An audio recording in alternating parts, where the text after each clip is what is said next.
Hello everyone, मैं doctor शिल्पी बदानी हूँ।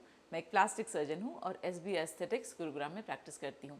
SB trichology SB aesthetics का ही एक पार्ट है जिसमें हम हेयर ट्रांसप्लांट और हेयर केयर से रिलेटेड ट्रीटमेंट्स करते हैं। इस वीडियो में हम डिस्कस करेंगे कि रिविजन एचटी या रिविजन हेयर ट्रांसप्लांट की क्यों ज़रूरत पड़ती है। तो जब हम हेयर ट्रांसप्लांट की बात करें तो बॉल्ड जो लोग होते हैं उनके जो डिग्रीज ऑफ बॉल्डनेस है वो अलग अलग हो सकते हैं। ये भी हमने एक वीडियो में कवर किया है, आप उस वीडियो को भी देख सकते हैं अधिक जानकारी के लिए। जब बॉल्डनेस के अलग अलग स्टेजेस हैं तो हेयर ट्रांसप्लांट जो पेशेंट्स हमारे पास कराने आते हैं वो भी अलग अलग स्टेज में आते हैं। कुछ लोगों को ये होता है कि नहीं अर्ली हेयर ट्रांसप्लांट करा लें ताकि लोग बिल्कुल भी उनके कभी भी बॉल्डिंग स्टेज में जाए ही नहीं, या फिर कुछ लोग वेट करते हैं कि ठीक है जब थोड़े और बाल चले जाएंगे तब हम कराएंगे क्योंकि ये बार बार कराना पड़ सकता है। तो इसमें यही होता है कि अगर मान लीजिए आपके जो डिग्री ऑफ बॉल्डनेस है वो बाद में बढ़ती है, या जो आपके नेटिव हेयर हैं वो अगर बाद में गिरते हैं और आपने पहले हेयर ट्रांसप्लांट कराया है तो आपको एक रिपीट हेयर ट्रांसप्लांट की ज़रूरत पड़ सकती है। फॉर एग्जांपल, जैसे जब बॉल्डनेस शुरू होती है तो ये टेम्पोरल हॉलोनेस होती है, मतलब यहाँ से जो हेयर है वो पीछे जाते हैं या यहाँ से पीछे जाते हैं।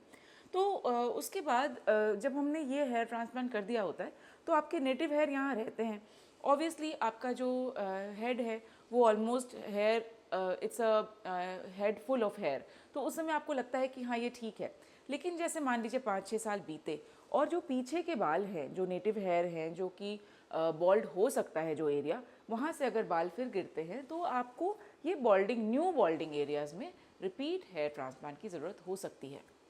रिपीट हेयर ट्रांसप्लांट अगर आपने फर्स्ट सर्जरी कराई है और उसमें आपको डेंसिटी बहुत ज़्यादा नहीं मिल पाई तो सेम एरिया में हम डेंसिटी के लिए भी रिविजन हेयर ट्रांसप्लांट करते हैं या फिर रिपीट हेयर ट्रांसप्लांट करते हैं। अब जब हम रिपीट हेयर ट्रांसप्लांट की बात करें तो उसमें डोनर एरिया की इंपॉर्टेंस अगेन फर्स्ट टाइम तो होती ही है, सेकेंड टाइम और ज़्यादा होती है, क्योंकि हमें डोनर एरिया ऐसे सिलेक्ट करना है या डोनर हेयर जो हम लेते हैं वो हमें इस तरीके से लेने हैं कि जो जो भी एरिया जहाँ से हम हेयर ले रहे हैं वो बॉल्ड ना दिखे या वहाँ पे डेंसिटी बहुत कम ना दिखे। तो obviously choosing a donor area in the second hair transplant is all the more important. जो एक तीसरा रीज़न हो सकता है हेयर ट्रांसप्लांट रिपीट कराने का वो ये है कि जैसे आपने फर्स्ट टाइम सर्जरी कराई और आपके जो फॉलिकल्स हैं वो लॉस हो गए या ग्राफ्ट्स लॉस हो गए किसी भी रीज़न से, वेदर आपकी न्यूट्रिशन पुअर रही हो या फिर आपके उस जगह पे इन्फेक्शन हो गया हो या फिर कोमॉर्बिडिटीज़, फॉर एग्जांपल अगर डायबिटीज़ आप को है और उसमें इन्फेक्शन, उसके बाद अगर आपको जो ग्राफ्टेड एरिया है उसमें इन्फेक्शन हो जाता है तो उसके कारण भी हेयर लॉस हो सकता है। तो अलग अलग रीजंस हो सकते हैं। अगर आपने एक बार हेयर ट्रांसप्लांट कराया और उसमें सर्वाइवल रेट जो है ग्राफ्ट्स का वो अच्छा नहीं है तो भी आपको रिपीट हेयर ट्रांसप्लांट की ज़रूरत पड़ सकती है। अब अगर हम सेम एरिया में दोबारा ट्रांसप्लांट कर रहे हैं तो क्या कंसिड्रेशंस हो सकते हैं।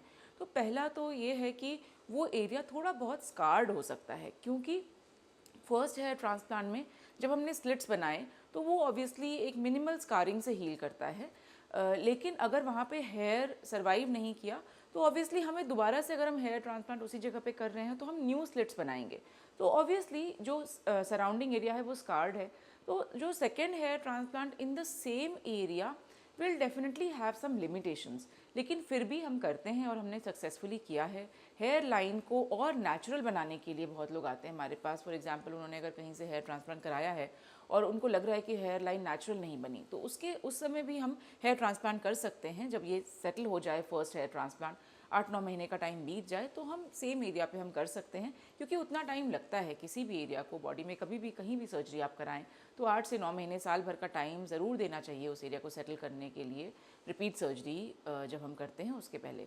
तो जब हम स्लिट्स बनाते हैं तो ऑब्वियसली वो एक बार ऑपरेटेड एरिया है, सेकेंड टाइम जब ऑपरेटेड होगा तो हमें और भी ज़्यादा केयर लेना पड़ेगा उसके लिए। तो revision hair transplant different reasons हो सकते हैं कराने के। जब हम रिपीट हेयर ट्रांसप्लांट करते हैं तो उसमें रेसिपिएंट एरिया का हेल्थ और डोनर एरिया का कंसिड्रेशन कि हम कहाँ से हेयर ले रहे हैं ये बहुत ही ज़्यादा इंपॉर्टेंट है। And of course for a healthy outcome we need you to be healthy in when you are having the surgery. So comorbidities, अगर डायबिटीज़ है, हाइपरटेंशन है, ये सब चीज़ों को डेफिनेटली हमें पहले ही कंट्रोल करना है। और अगर आप कोई लंबी बीमारी से उठे हैं तो ऑब्वियसली आपको हम यही रिकमेंड करते हैं कि आप पहले रिकवर हो जाएं प्रॉपरली, और कोई भी जल्दबाजी में ना प्लान करें अपना procedure, and that is how you can ensure the best result for your self. अगर आपके कुछ सवाल हैं रिविजन एचटी या इनफैक्ट हेयर ट्रांसप्लांट को लेके, तो आप हमें कमेंट बॉक्स में ज़रूर पूछ सकते हैं, हम उनका जवाब देंगे। And you can also reach us on our phone numbers which will be given in the description. I hope that you're liking the videos in SB Trichology. We will continue to post informative content. हमारा एक और channel है SB Aesthetics के नाम से, और आप उसको भी सब्सक्राइब कर सकते हैं। उसमें हम प्लास्टिक सर्जरी और स्किन ट्रीटमेंट से रिलेटेड इन्फॉर्मेशन पोस्ट करते हैं।